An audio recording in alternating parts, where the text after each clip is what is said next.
మనిద్దరి మధ్యలో ఏ జన్మలో ఏ తీరని రుణం ఉందో, మరెందుకు ఇంతలో ఈ బంధనం ఇన్నింతలు పెరిగిందో, అమాయకమైన నీ చిన్నారి నవ్వును ఏ తల్లి కందో, ఇటే నీ దారి ఉందని నిన్ను ఏ సుడిగాలి పంపిందో.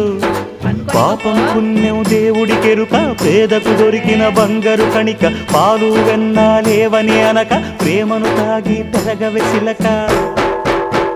వలేసే పాడు లోకం కంటపడక ఉండు నాయనక, ఇలా నా గుండెలోనే గువ్వల కొలు ఉండిపోయింక.